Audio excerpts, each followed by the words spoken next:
good morning students. Welcome in math classes. Today we will discuss about exponent in power. Some important questions for exponent in power.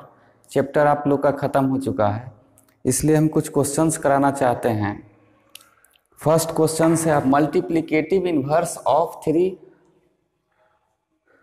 To the power -3। ये दिया हुआ, आप multiplicative जानते हैं क्या होता है? मल्टीप्लिकेटिव इन्वर्स इससे पहले इंटीजर्स में पढ़े थे। मल्टीप्लिकेटिव इन्वर्स जब आपको किसी 2 का लिखता है मल्टीप्लिकेटिव इन्वर्स, तो इसका क्या हो जाता था, 1/2 इस तरह करते थे, कैंसिल हो जाता था।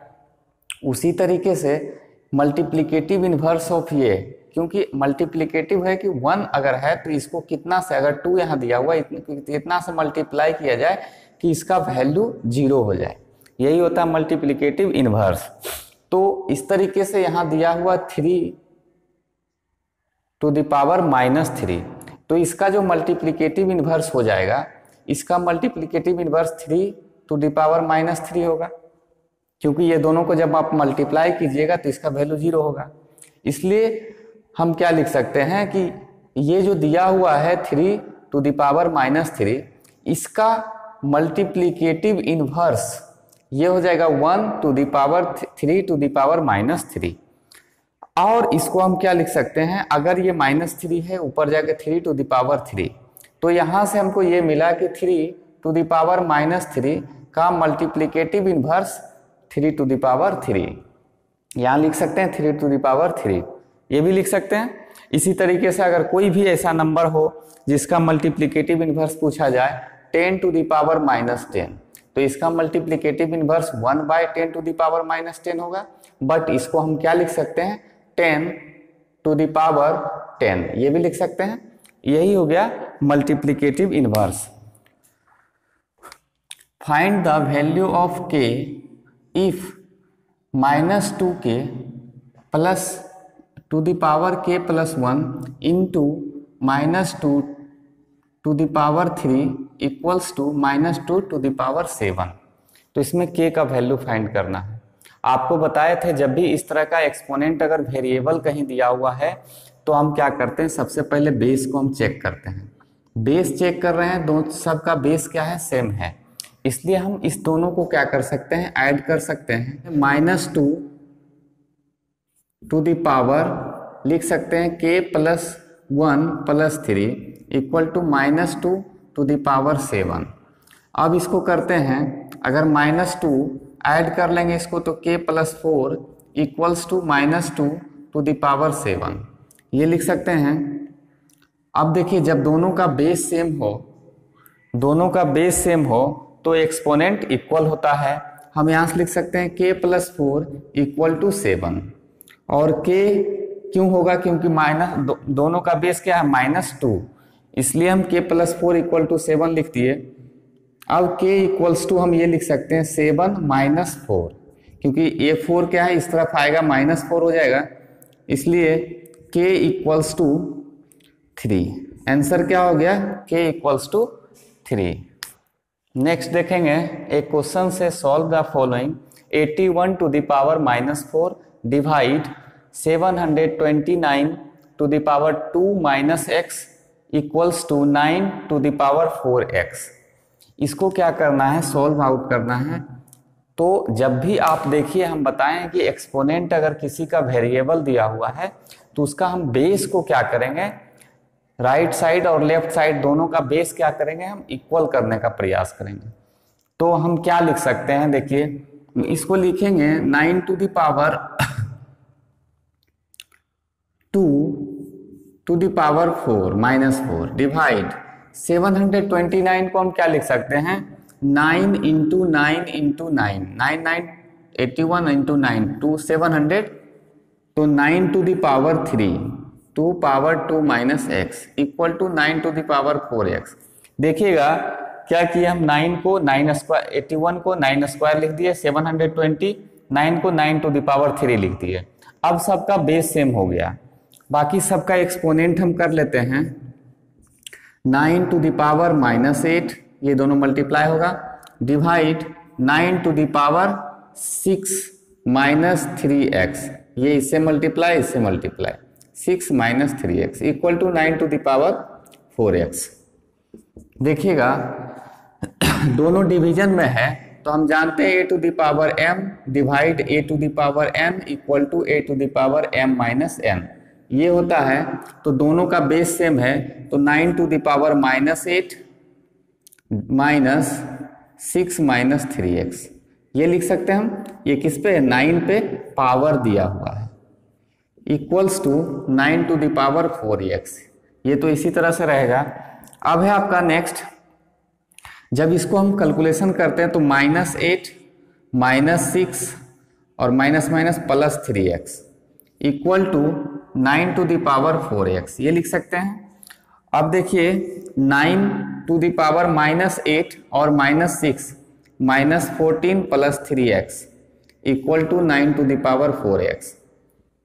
अब देखिए दोनों का बेस सेम है, एक्सपोनेंट भी दोनों का इस तरीके से कुछ आ चुका है, तो हम दोनों का बेस सेम है तो एक्सपोनेंट को इक्वल कर लेंगे और इस तरह से लिखेंगे minus 14 plus 3x equal to 4x। दोनों का बेस सेम है इसलिए दोनों का एक्सपोनेंट हम इक्वल कर लिए।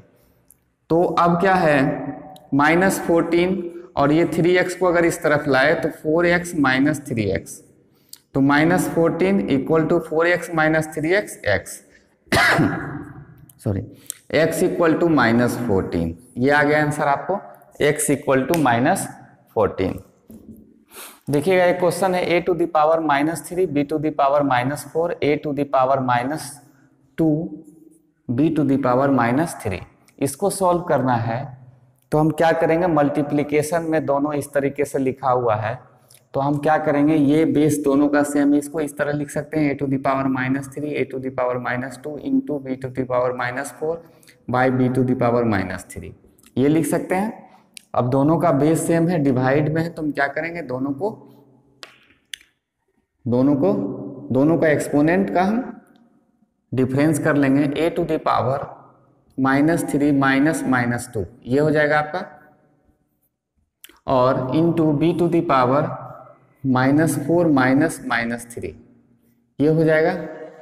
इस तरीके से अगर minus a to the power minus 3 minus minus plus 2 into b to the power minus 4 minus minus plus 3 ये हो जाएगा। अब इसको अगर हम कैलकुलेशन करते हैं तो a to the power minus 3 minus 1 होगा into minus 1 into b to the power minus 4 plus 3 minus 1 ये लिख सकते हैं।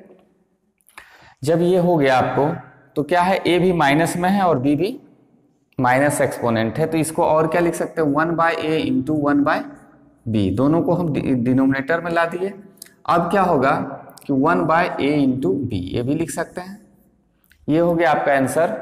देखिएगा लिखा हुआ है root under x to the power minus 3 whole power क्या है 5। इसको सॉल्व करना है तो सबसे पहले हम लोग जानते हैं कि रूट का जो वैल्यू होता है, यहाँ अगर रूट x लिखा हुआ है तो x का रूट का वैल्यू 1/2 होता है पावर के रूप में, यही एक्सपोनेंट के रूप में क्या होता है 1/2। तो हम इसको इस तरीके से लिख सकते हैं x to the power minus 3 power 1/2, root को हटा दिए और पावर 5, रूट को हम सिर्फ हटाए उसके जगह पे 1/2 एक्सपोनेंट हो गया। नेक्स्ट है अगर ये दोनों को मल्टीप्लाई कर लेते हैं तो ये हो जाएगा x to the power minus 3 और 5/2, 1/2 इंटू 5 तो 5/2 इस तरीके से लिख सकते हैं। नेक्स्ट है अब फिर से ये दोनों को मल्टीप्लाई कर लेते हैं तो आता है x to the power minus 15/2 ये भी लिख सकते हैं हम, माइनस 3 इंटू 5/2 करेंगे तो माइनस 15/2। अब ये एक्सपोनेंट प्लस में नेगेटिव है इसलिए हम इसको सिर्फ क्या कर सकते हैं 1/x टू द पावर 15/2 ये लिख सकते हैं, और इसको कुछ भी नहीं कर सकते, यही आपका आंसर हो गया। देखेंगे क्वेश्चन है 27 to the power y equals to 9/3 to the power y, यहाँ इस तरीके से दिया हुआ है। तो जब बोले हैं एक्सपोनेंट जब भी क्या हो वेरिएबल तो हम सबसे पहले बेस को सेम करते हैं। अगर इसको 27 को हम क्या लिख सकते हैं 3 इंटू 3 इंटू 3 यानी 3 to the power 3y equals to 9 को क्या लिख सकते हैं 3 to the power 2 divide 3 to the power y, ये लिख दिए। तो बेस तो सेम हो गया बट ये क्या है नीचे, तो इसको हम सॉल्व करेंगे 3 टू द पावर, ये इसको हम लिख सकते हैं 3y मल्टीप्लाई इक्वल्स टू, ये दोनों डिवाइड में है इसलिए हम 3 to the power 2 minus y ये लिख सकते हैं, ये डिवाइड में a to the power m by a to the power n equal to a to the power m minus n, ये कर सकते हैं। तो 2 माइनस वाई कर लिए। अब यह देख रहे हैं दोनों का बेस क्या हो गया सेम हो गया, तो 3y equal to 2 minus y ये लिख सकते हैं। और हम क्या लिख सकते हैं y को इस तरफ कर लीजिए 3y plus Y equals to 2 ये लिख सकते हैं। तो 4y इक्वल्स टू 2 और y इक्वल्स टू 2/4 या फिर इसको 1/2 ये लिख सकते हैं 1/2। तो y का वैल्यू क्या आ गया 1/2।